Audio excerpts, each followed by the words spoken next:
Chapter 1. Welcome. Hello, my friend. Welcome. I am so glad you are here tonight. Before we go anywhere, I want to take a moment just for you. Because however this day went, however long it was, however much it held, however much it asked of you, you made it through. And that matters. You matter. The day is done now. It is behind you, filed gently away with all the days that have come before it. And it requires nothing more from you tonight. No more effort. No more decisions. No more thinking your way through anything at all. Only this, only rest. So before we begin, I want you to take a slow, deep breath in through your nose.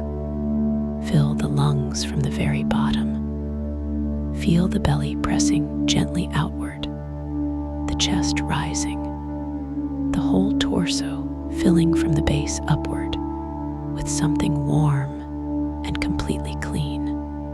Hold it there for just a moment, and now release, slowly, all the way out. Feel the tension of the day beginning to leave with that breath, carried out of the body on the exhale, dissolving into the air around you like mist in the morning. That was beautiful. Let's do that one more time. A slow breath in, filling all the way from the bottom up. Hold and let it go completely. Feeling the body soften with every exhale, the shoulders dropping, the jaw releasing, the hands opening. One more. In through the nose, a complete, generous, nourishing breath. And out. Good, you are doing so well. Now let the breath return to its own natural rhythm. You don't need to manage it. Simply let it breathe you, the way it always has, patient and effortless. Tonight, my friend, I want to take you somewhere magical, somewhere that exists in that particular, tender hour between late evening and the true dark of night. Somewhere that most people are asleep to miss. A garden, old and full and beautiful. Its flowers open in the darkness, its paths silver in the moonlight, and the fireflies. Oh, my friend, the fireflies. Hundreds of them, moving through the garden's dark air with their small, cold, completely beautiful light. Each one a tiny lantern, each one alive and flickering, and drifting through the roses and the tall grass and between the old apple trees. A garden full of living light, still and warm and fragrant and completely peaceful. This garden is waiting for you. The gate is open. Come with me. Let's begin. Chapter 2. Aurelius ing the body. Before the garden opens around you, I want to help your body truly arrive here tonight, because the body carries the day so faithfully and so persistently. The tension stays in the shoulders long after the reason for it is gone. The jaw stays slightly set. The hands remain curled around things already put down. Let's help it let go. Bring your awareness gently to your feet. Just notice them, their weight, their temperature, whatever sensations are present right now. And now allow them to soften completely. The arches releasing, the toes uncurling, every small muscle in the feet letting go of everything it held today. Feel the feet becoming warm and heavy and completely still. Let that warmth travel slowly upward, and the shins. These muscles carried you through every step of today. Now they can rest.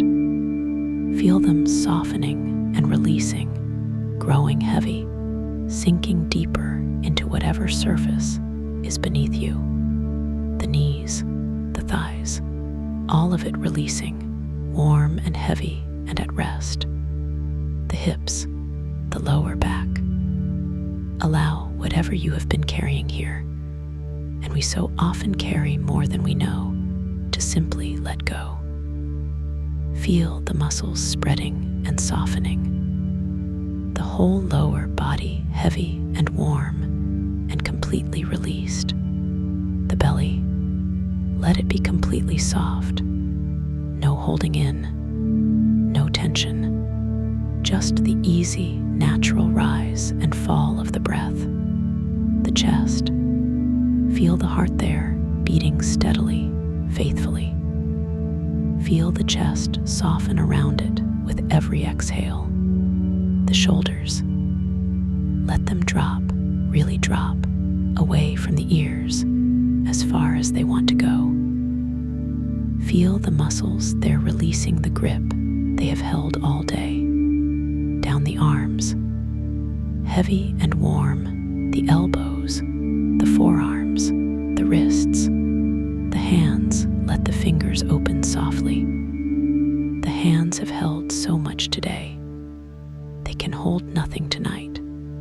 The neck, long and loose and warm. The face, the jaw dropping very slightly, the teeth parting, the muscles of the jaw completely releasing, the cheeks softening, the forehead smoothing, all the lines of the day's concentration simply dissolving away. The eyes soft behind the eyelids, the scalp releasing. Your whole body, from the crown of your head to the tips of your toes, is now warm and heavy and completely soft. You have done beautifully. The garden gate is just ahead. The fireflies are beginning. Come, Chapter 3, The Garden Gate. Imagine arriving at the garden as the last of the evening light is fading. The sky above is the deep, luminous blue of true dusk. Not dark yet, not the full dark of night, but the rich blue that comes when the sun has been gone for perhaps half an hour. And the sky is showing its own light, the atmospheric glow that lingers after sunset. The garden gate is iron, old iron, wrought rather than cast. Its surface slightly rough and slightly cool under your hand as you find the latch. The gate is set into an old stone wall, the kind of wall that has been here for a very long time. Its stones stacked without mortar in the old way, the gaps between them colonized by small ferns and moss, and the thin roots of the ivy that covers most of the wall's surface. The ivy is dark and dense and completely covering. You push the gate. It opens with the particular sound of an old iron gate. A soft creak, low and unhurried, not a squeak of neglect, but the settled sound of something that moves occasionally and is at ease with its own movement. You step through. The garden, it is larger than you expected from the outside, the wall giving no indication of what it contains, the ivy and the height of the wall concealing everything within. But inside, a garden of real size and real age, its paths winding between beds of flowers and old fruit trees and areas of long grass, and a central space, a lawn perhaps, or a clearing, where the sky above is fully open different from the air outside. Enclosed and warm, the stone walls have been storing the day's heat and releasing it into the garden's interior. So the temperature inside the wall is several degrees warmer than the temperature outside. And the smell of the garden at night. Chapter 4. The smell of the midnight garden. The garden smells of everything it contains, and at night, it smells of all of it at once. This is one of the gifts of the night garden, the particular generosity of flower fragrance in the evening hours. Many flowers open their scent at night, not during the day. They have evolved this way because their pollinators, the moths, and the night beetles, and the other nocturnal insects that carry their pollen, are active in darkness. The night blooming flowers put everything they have into their scent in these hours, knowing this is when they are found. The first thing you smell is jasmine, growing along the inner face of the east wall. The jasmine has been in flower for weeks and is at its peak tonight. White flowers, small and starred, almost invisible in the dimming light, but extraordinarily present through the nose. Sweet and complex, with a slight warmth to it, the jasmine scent fills the eastern section of the garden completely and drifts toward you on the still air. Beneath it, roses, a different smell from the jasmine, richer, deeper, more complex. The old roses of an old garden, grown on their own roots without grafting. Their scent the full, layered scent of varieties bred for fragrance above all else. Damask rose and alba rose, and the old moss roses, each with their own version of the rose smell, all of them contributing to the general rose warmth that underlies everything else in the garden. And below the roses and the jasmine, the earth, the garden soil at night, warm from the day, releasing its moisture into the cool evening air, the complex biological smell of living earth, of the millions of organisms in every handful of healthy garden soil, doing their constant, invisible, essential work. A smell that is not quite sweet and not quite sharp, the smell of life in its most fundamental form, occurring at the level you cannot see. You breathe all of it in, the jasmine and the roses and the warm earth, and something in you, something that has been carrying the day's tension and the day's noise and the day's demands begins to soften, just breathes. Chapter 5. The First Firefly. You see the first firefly before your eyes have fully adjusted to the garden's dark. A brief, cold light, not the warm amber of a flame or a lamp, but the particular cool, greenish-white light that is specific to fireflies. A living light, bioluminescence, the same phenomenon that lights the deep sea creatures and the glowing fungi of old forests. Light produced by chemistry rather than heat, completely efficient, completely cool. It flashes, once, twice, and then it moves, drifting to the left in a slow, slightly erratic path, the light going out between flashes, and then reappearing 2 or 3 inches further along its path, as if it is writing something in the air with its small light. You stand very still. You watch it, a second firefly appears further away, near the old apple trees on the far side of the garden. Then a third, close to the hedge on the left. Then two together, near the ground, in the long grass of the central clearing. And then your eyes finish adjusting, and you see all of them, hundreds of them. The garden is full of fireflies, not crowded, not so many that the individual lights are lost, but present throughout the garden, in every area, at every height, from just above the grass to high in the apple tree canopy.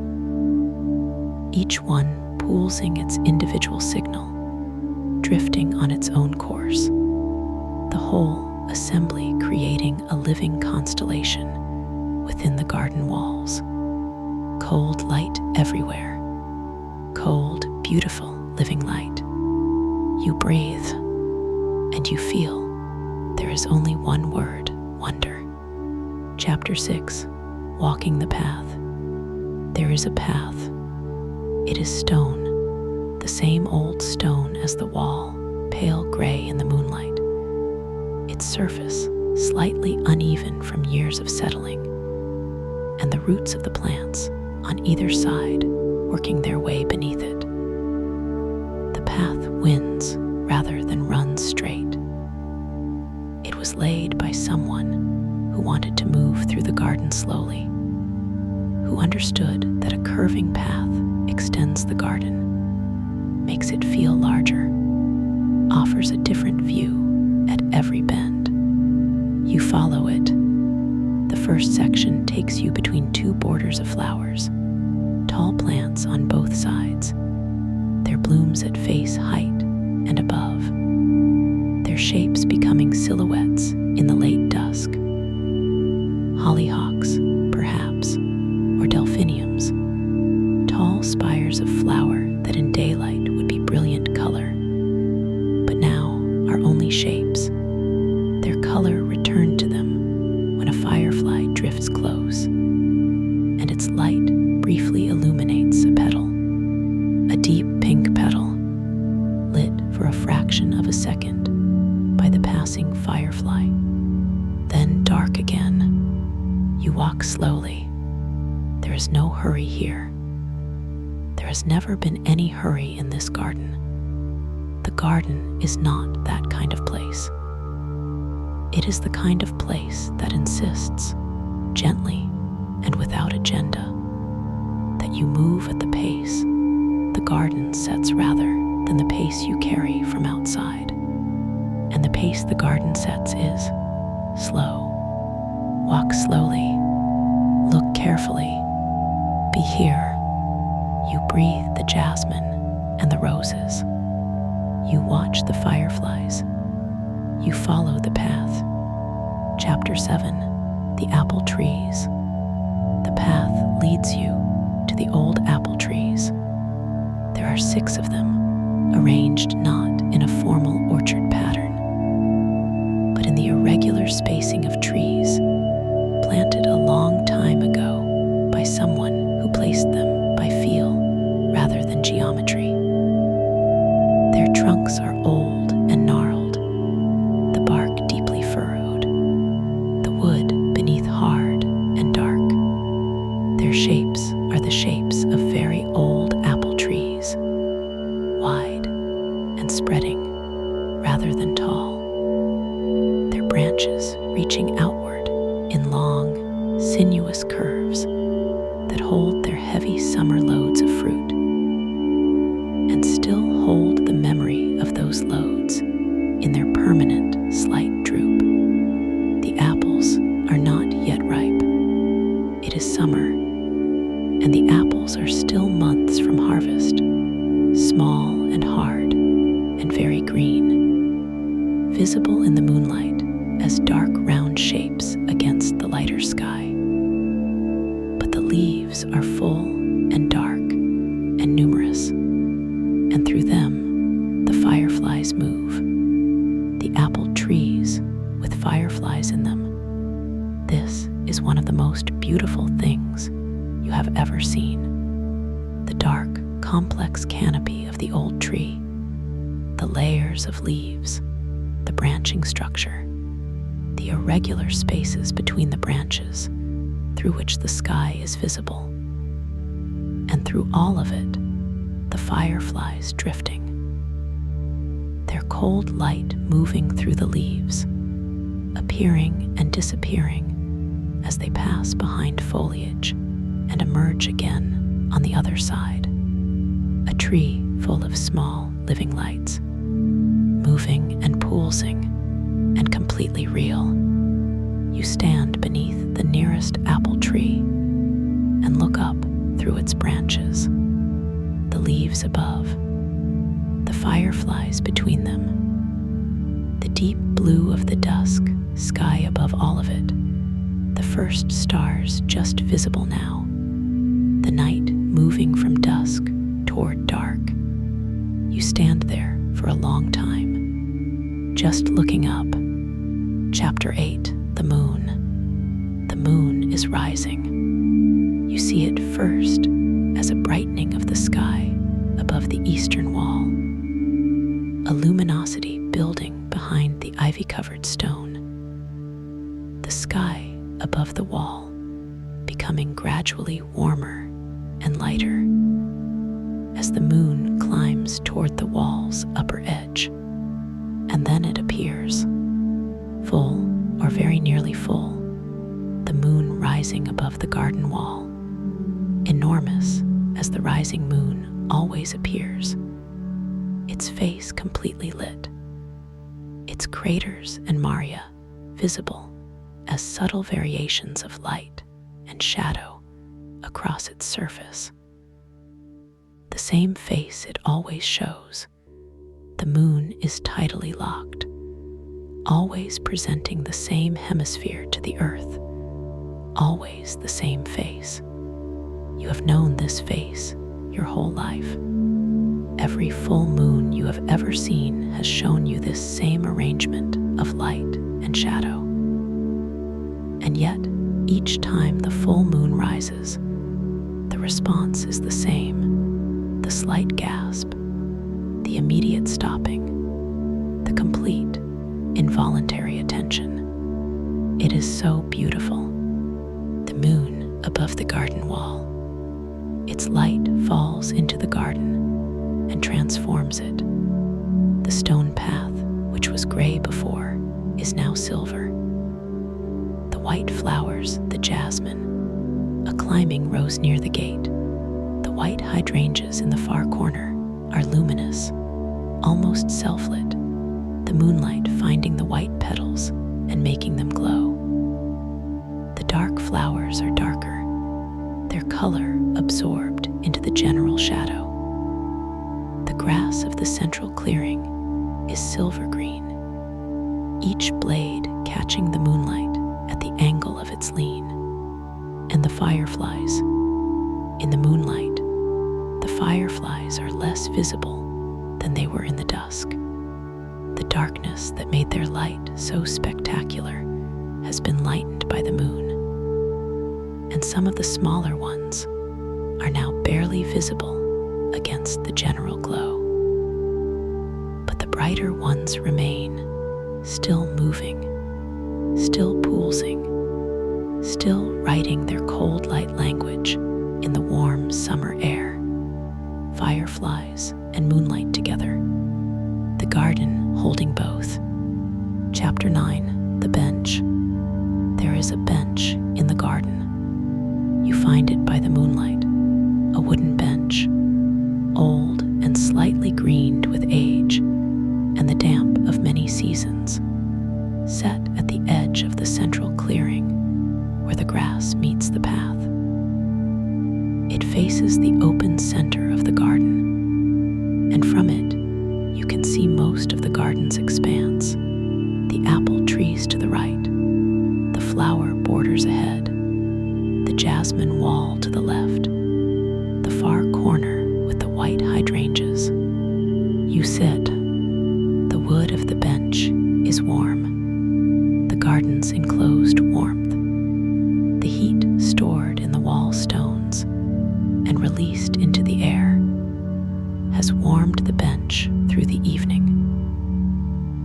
wood under your hands as you settle is warm and slightly rough.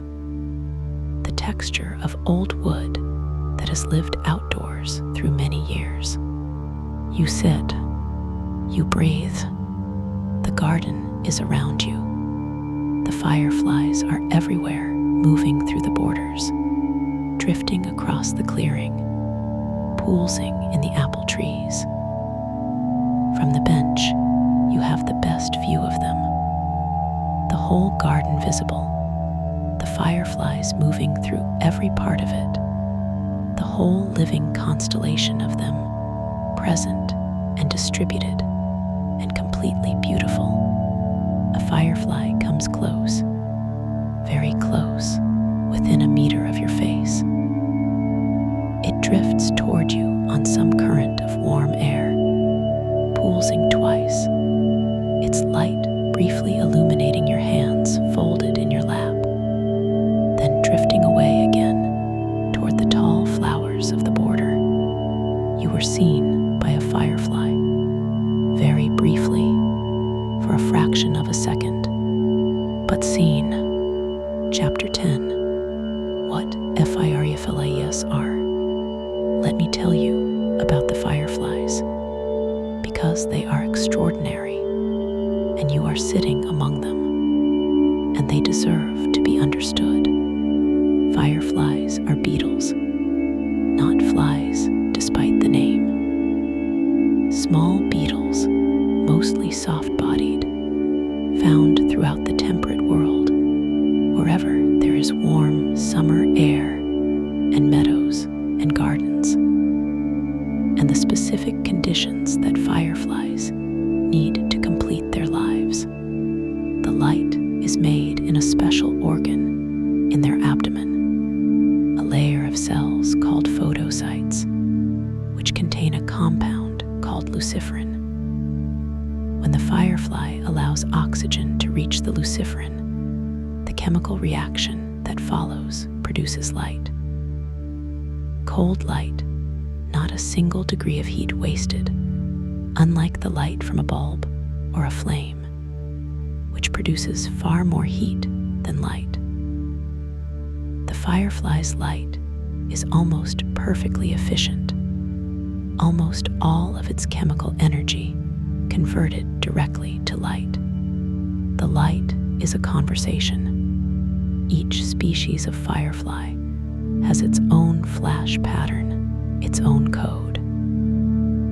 The pattern of flashes and the intervals between them is species specific, and the male flies through the air making his pattern, while the female, resting in the vegetation below, responds with her own answering flash if she approves. Each light you see is someone looking for someone. Each pulse is a question. Some of the pulses in the garden tonight are being answered. Somewhere in the long grass, somewhere in the border, a female is flashing her response, and the male above is adjusting his course, following the answer. A garden full of conversations in light, full of finding, full of the patient, beautiful, completely successful search for connection. You breathe, and the fireflies continue their ancient conversation around you. Chapter 11. The fragrance deepens. As the night deepens, the garden's fragrance deepens with it. This is something the night garden does, not immediately, but over the hours, as the temperature drops slightly and the air becomes calmer, and the night-blooming flowers reach their fullest opening. The smell of the garden intensifies and layers and becomes something almost overwhelming in its richness. You are sitting in the heart of it. The jasmine from the east wall is now the dominant smell, stronger than it was when you arrived. The flowers having opened a little further in the cooler evening air, the scent flooding outward from the wall and filling the eastern half of the garden. From the border directly ahead, something new, a white flower low-growing that you did not notice when you entered Moonflower or Nicotiana, the flowering tobacco plant. Nicotiana is one of the garden's great night performers. Its tubular flowers open wide at dusk and release a fragrance that is sweet and slightly spicy and entirely distinctive. And they continue releasing it all through the night. The Nicotiana smell reaches you now, layering over the jasmine below the roses. 3 fragrances together: jasmine and roses and Nicotiana. And beneath all of them, the warm, complex smell of the summer garden soil, alive and breathing. You breathe it all in. There is a particular effect that strong floral fragrance has on the body and mind in the evening hours. A slight calming, a slight slowing, a deepening of the breath. The fragrance molecules entering the nose and triggering the olfactory system, and through it the limbic system, the ancient part of the brain that processes smell and emotion and memory. The smell is doing something to your breathing, to your body, to the quality of your thoughts. It is making them slower, softer, less urgent. The garden is working on you with its fragrance, and you are allowing it. Chapter 12, The Night MOTHS. Where there are night flowers, there are moths. You begin to notice them, first as a movement at the edge of vision, the slight flutter of wings in the periphery. Then, as your eyes continue to adjust to the garden's specific mixture of moonlight and firefly glow, you see them more clearly. They are large. The hawk moths that visit night gardens are among the largest moths in the world, their wingspans reaching several inches, their bodies thick and powerful, their wings beating so rapidly in flight that they hover like hummingbirds in front of flowers, their long tongues extending into the flower tubes to reach the nectar within. A hawk moth is at the Nicotiana now, hovering in front of a white flower, its wings invisible in their speed, its body seemingly suspended in air. You watch it probe the flower, withdraw, move to the next one. It moves through the border with a methodical thoroughness, visiting each flower in turn, its large eyes finding each bloom in the moonlight with complete confidence. The moth and the flower have been co-evolving for millions of years. The flower's tube is exactly the length of the moth's tongue. The moth's tongue is exactly the length of the flower's tube. This is not coincidence. This is the result of an extraordinarily long, extraordinarily slow process of mutual adaptation. Each generation of flowers and moths shaping each other. The flower growing longer tubes to favor moths with longer tongues. The moths with longer tongues reaching more flowers and producing more offspring, generation after generation over millions of years, until the perfect match was achieved. The garden is full of these perfect matches: the jasmine and its pollinators, the roses and their bees, the Nicotiana and its hawk moth. Everything in its relationship, everything in its purpose, everything connected to everything else. You watch the hawk moth move through the border, and the fireflies pulse around it, and the moon is above. Chapter 13. The Night Sounds. With the bench beneath you and the garden around you, let the sounds of the midnight garden come in. They are not silence, but they are close.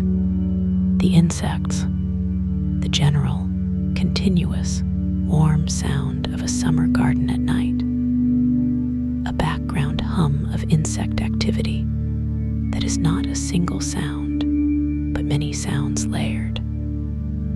The soft wing beats of the moths, the barely audible movement of the beetles in the border, the occasional slight rustle of something small moving through the grass, and the crickets in the long grass of the central clearing. 2 or 3 crickets are singing.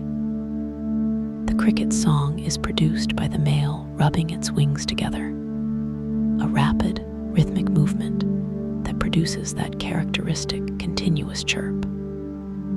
Each chirp is a rapid series of individual sounds, so fast they blur into a note. And the note rises and falls very slightly with the temperature. Warmer air means faster chirping. Cooler means slower. You can read the temperature of a summer night by the cricket's song. Tonight, the crickets are singing at a moderate, easy pace.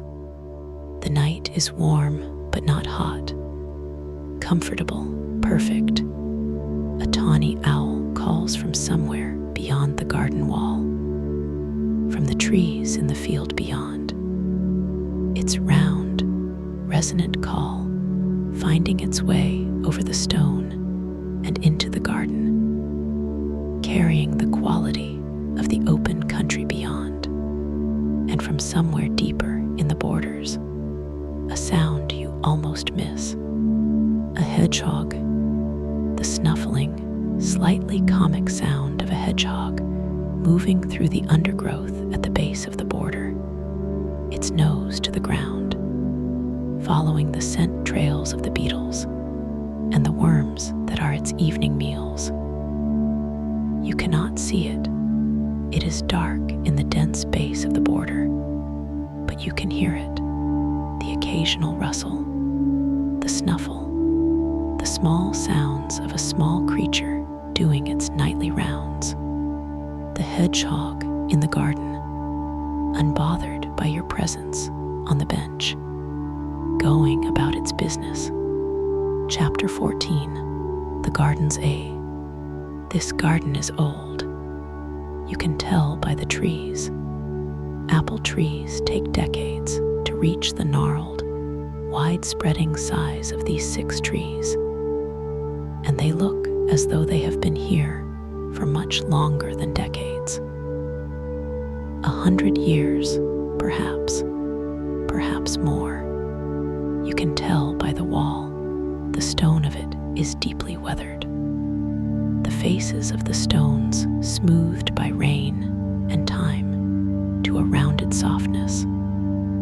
The mortar between them, in many places, replaced by the roots of the ivy and the ferns that have colonized the gaps. You can tell by the rose bushes grown on their own roots, spreading slowly from the base year by year. They have built themselves into structures of considerable size and complexity. The largest of them, trained against the south wall, has main stems as thick as your wrist, the bark of them gray and furrowed like the bark of the apple trees. Many hands have worked this garden, many seasons of planting and cutting and feeding and mulching and harvesting. Many springs where someone walked these same paths, noting what had survived the winter and what needed to be replaced. Many summers like this one, the garden at its fullest, the borders spilling over with flower. And many nights like this one, someone sat on this bench before you. Many someones over the years. They sat where you are sitting now, in the warm summer dark, and watched the fireflies move through the old apple trees.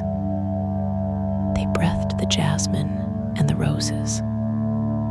They heard the cricket and the owl and the hedgehog in the border. They received what this garden gives, and now you receive it, the garden making its gift again. Chapter 15. The stars above the garden, the sky above the garden, is fully dark now. The dusk blue has deepened into the blue-black of a true summer night, and the stars that were beginning to appear when you entered are now fully visible. Not as many as a desert sky, not the overwhelming density of a mountain sky far from any town.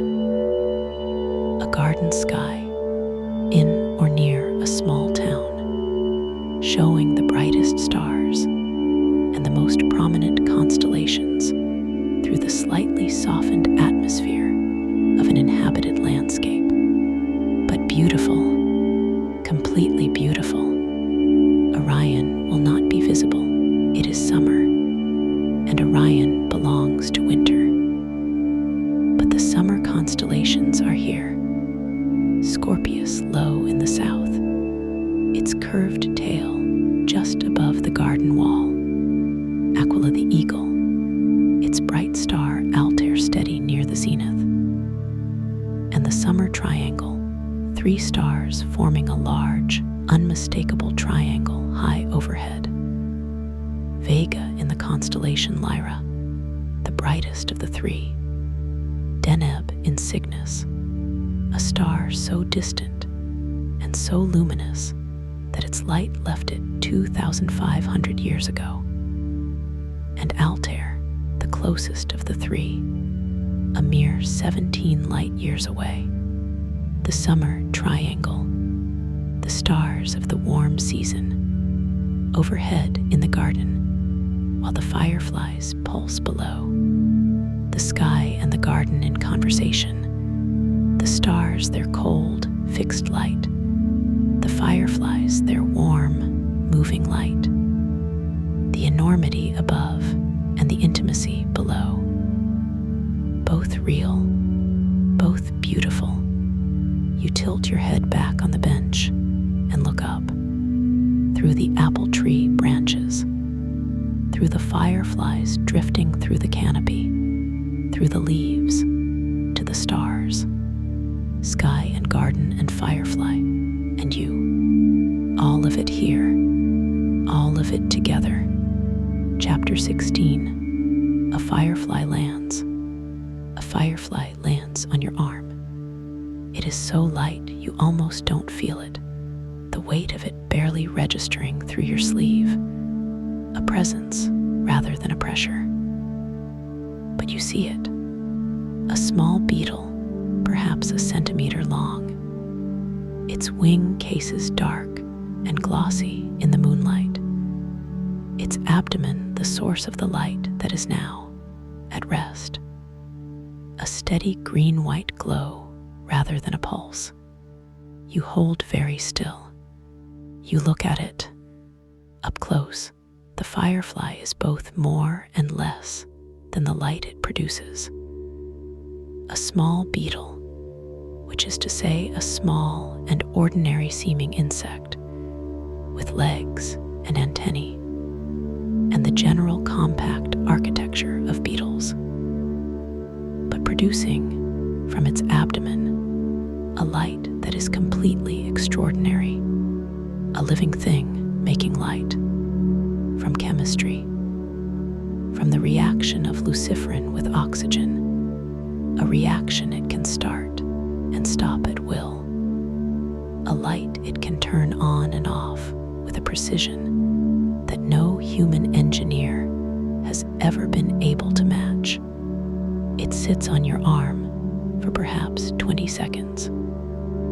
it opens its wing cases, the hard outer wings that protect the delicate flying wings beneath.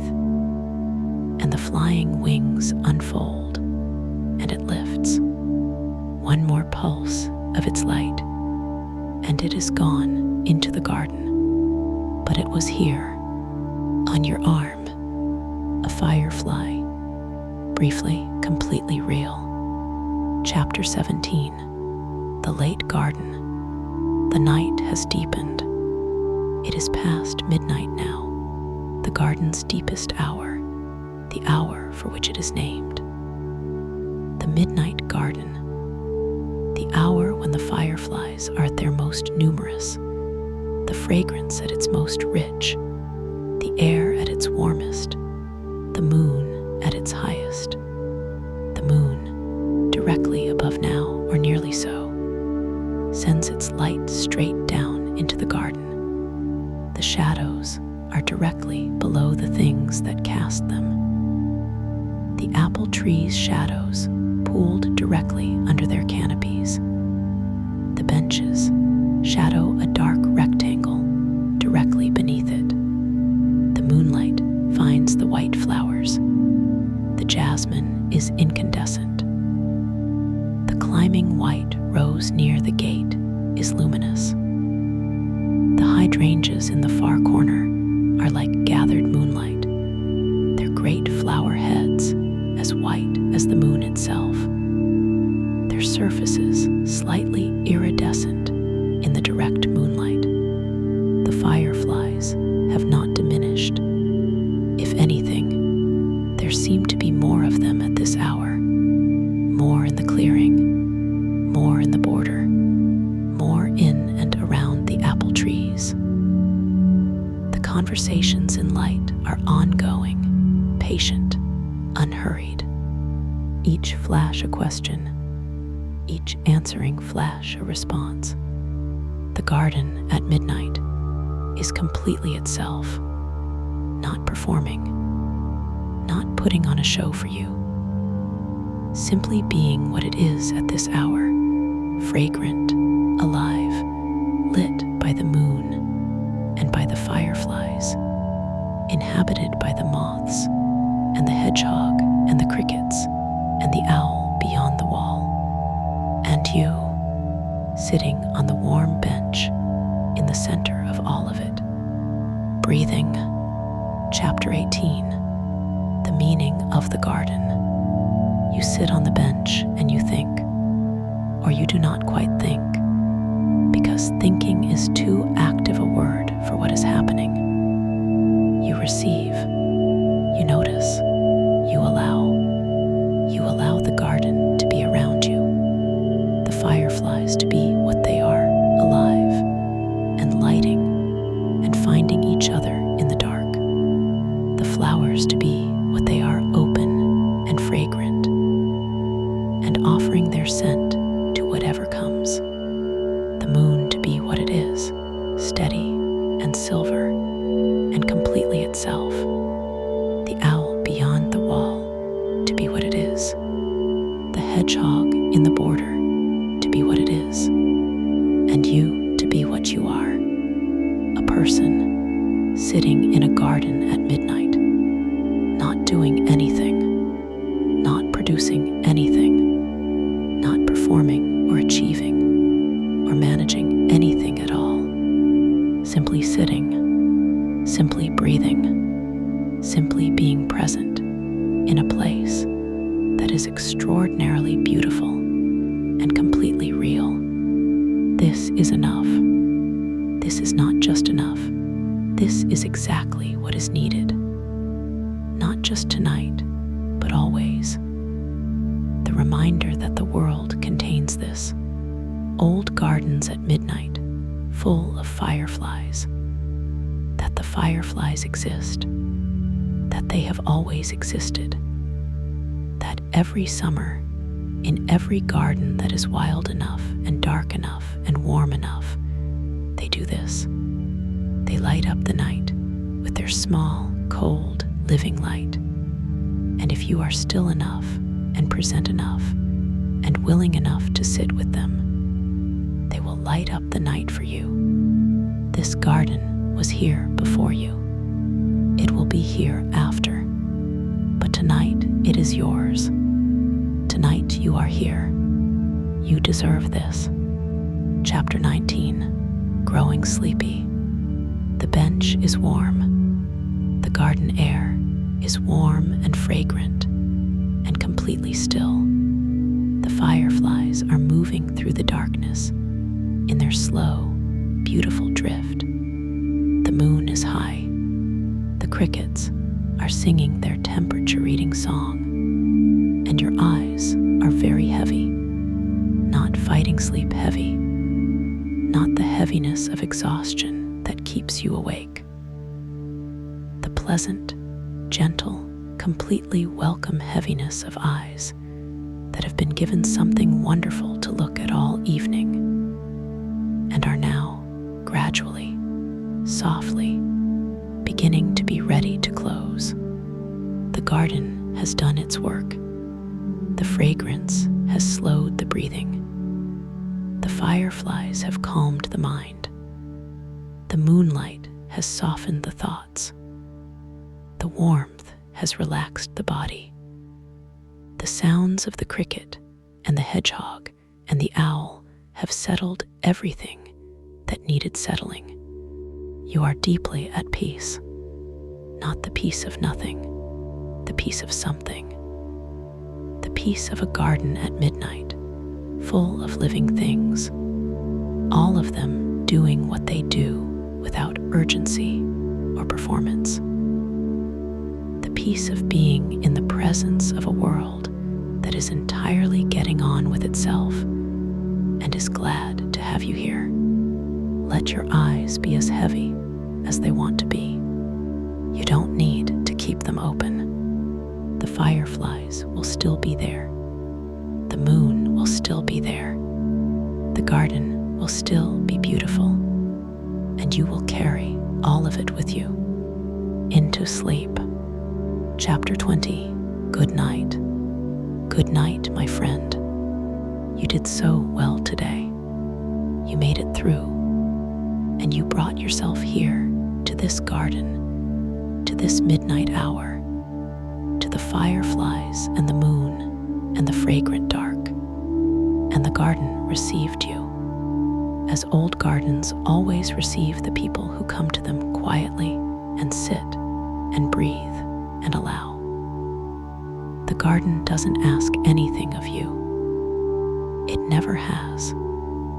It simply offers what it has: its fragrance, its light, its creatures, its long, deep, patient life, and lets you take whatever you need. You took what you needed tonight, and you will carry it with you. The smell of jasmine and roses on the night air, the cold, living light of the fireflies moving through the apple trees, the moon silver and full above the old stone wall, the cricket's song, the hedgehog in the border, the firefly that landed on your arm, all of it yours now, all of it carried into sleep. Remember this garden when you need it. On the difficult days, on the loud days, on the days when the world feels too much, remember that this garden is here, that the fireflies are pulsing in the summer dark, that the jasmine is open, that the moon is above the wall, that the bench is warm and waiting. You can always come back, but tonight you are already here. Sleep now, my friend, deeply, completely. The fireflies are keeping the garden lit. The moon is keeping watch. The hedgehog is on its rounds. The crickets are singing. Everything is exactly as it should be. Good night. Sleep well. Extended passages. The midnight garden through the night. The flowers that open for the night. The garden is full of flowers that are doing their best work right now, not their daytime work, the work they do for the bees and the butterflies that visit in the sunshine. Their nighttime work, their real work, some of them, for which the daytime is only a waiting period. The moonflower, related to the morning glory, but opposite in its timing. The moonflower's blooms open at dusk and close before morning. Each flower lasts one night, one single night, and then it closes and withers, and the next bud along the vine opens tomorrow evening. The flowers are large, as wide as your hand, pure white, with a fragrance that is sweet and slightly haunting. Find the moonflower vine on the south wall. In the moonlight, the white blooms are luminous against the dark leaves. Each flower open to its fullest extent, its 5 petals arranged in a perfect star, its center a deeper white. No bee has ever visited a moonflower. It has never needed a bee. The hawk moth is its pollinator, the same hawk moth you watched at the Nicotiana. And the hawk moth comes at night, and the flower is open for the hawk moth. This perfect arrangement, this perfect timing, and the 4 o'clocks, a small, low-growing plant in the border, its name referring to the time it opens, 4 in the afternoon, reliably, every day. By midnight, it has been open for 8 hours and is at its most fragrant. A slightly spicy, slightly sweet smell that is distinct from the jasmine and the rose, adding its own note to the garden's complex fragrance. And the angel's trumpet in the corner near the gate, a shrub that has grown tall over the years. Its large trumpet-shaped flowers, pale yellow, pendant, enormous, hanging down from the branches like bells. At night, the angel's trumpet releases its fragrance, powerful, sweet, slightly narcotic. Its fragrance is so strong that on a still night like this one, you can smell it from across the garden. Each of these flowers in their moment, each of them open now, each of them complete. The history of fireflies.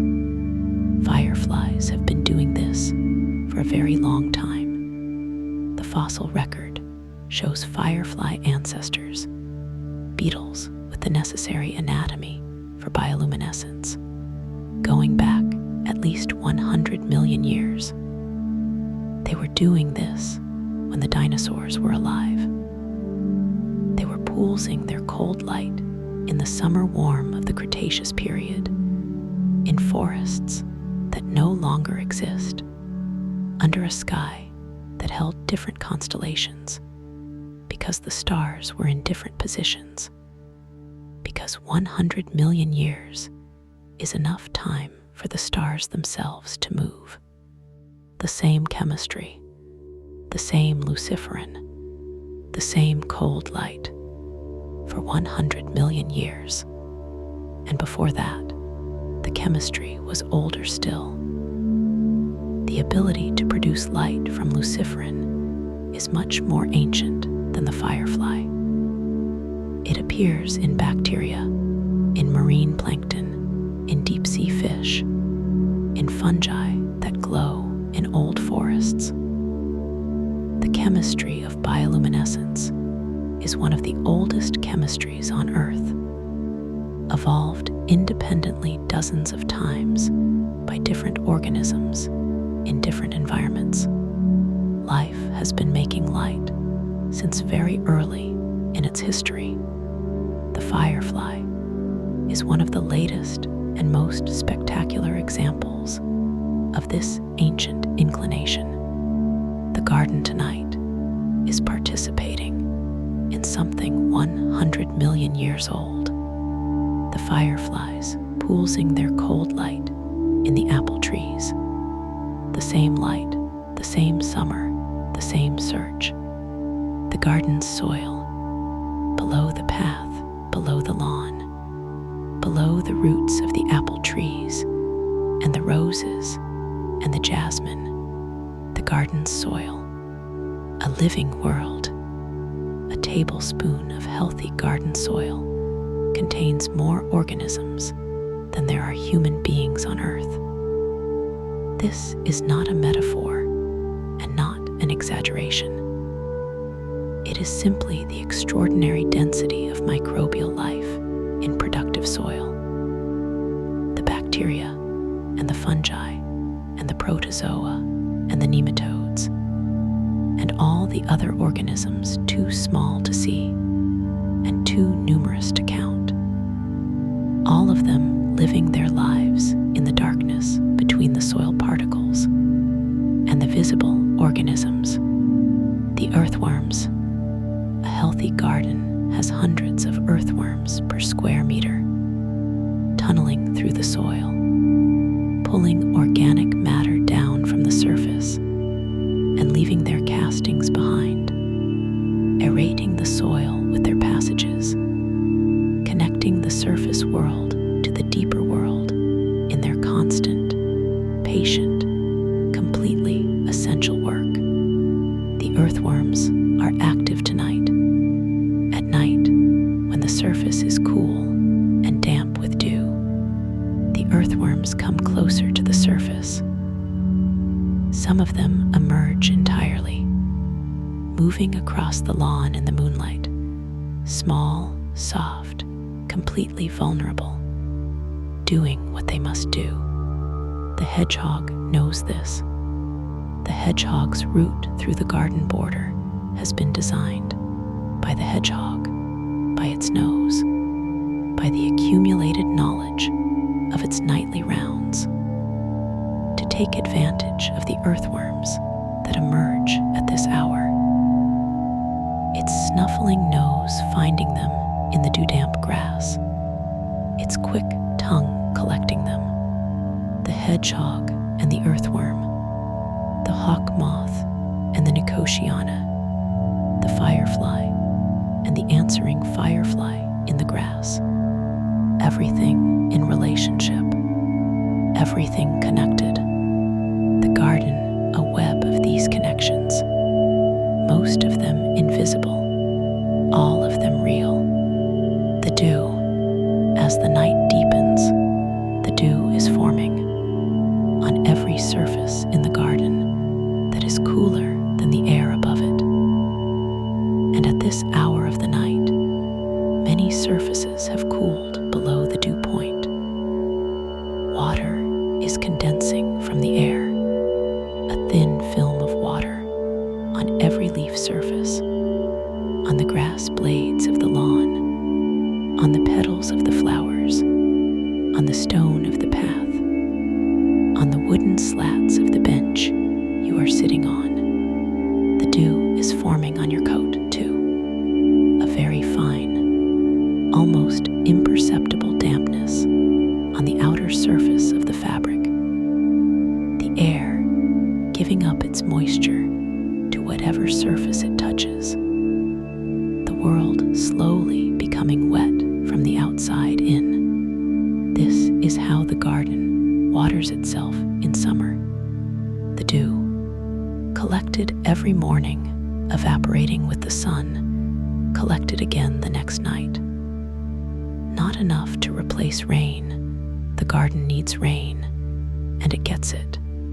This being a temperate climate that does not forget to rain. But between rains, the dew provides something. A small, reliable, nightly provision. The flowers drink it through their leaves and their stems and their petals. Plants can absorb water directly from the surface of their tissues. The dew that forms on a rose petal in the night is not just beautiful, it is food. And in the morning, when the sun comes and the dew begins to evaporate, the droplets will catch the light. The whole garden will sparkle. Every surface, every leaf, every grass blade holding its drop of distilled night air. Each one a tiny prism, each one making its small rainbow in the early sun. But that is morning, the night-flying beetle. In the air above the garden, something larger than a moth is flying. A cockchafer, a large brown beetle, common in summer gardens. Its flight path characteristic and recognizable once you know it. A slightly erratic, slightly purposeful patrolling of the airspace above the garden. The beetle's antennae extended, searching. The cockchafer is entirely harmless. Its larva lives in the soil for 3 or 4 years, eating roots. Its adult form lives only for a few weeks, emerging in late spring or early summer, eating leaves and flowers, mating, laying eggs, and dying. The adult has no time to spare and no patience for caution. It flies with a single-mindedness that sometimes takes it straight into the faces of people standing in the garden at night. If it finds you, it will simply bounce off and continue. No malice, no interest in you, simply pursuing its brief adult life with complete commitment. The cockchafer above the garden is looking for a mate or feeding on the leaves of the apple trees, its large body rasping against the leaf surface, the sound of it barely audible below. It does not care about the moonlight. It does not see the fireflies. It is simply here, in its several weeks of adult life, doing what it was made to do, brief and complete and entirely itself. What will happen before dawn? In the garden, the hours before dawn bring changes. The fireflies begin to diminish, not all at once. Gradually, one by one, the lights winking out as the individual beetles find their resting places for the daytime. They return to the vegetation, to the undersides of leaves, to the stems of plants, to the places where they will spend the daylight hours invisible and resting. By the time the sky begins to lighten in the east, most of them will be still. A few always continue until the last possible moment. A few stubborn lights in the apple trees, still poolsing in the pre-dawn gray. And then the birds begin. The robin first, as it almost always is. The garden robin, which has its territory in this garden and has had it for years, begins its morning song before any other bird.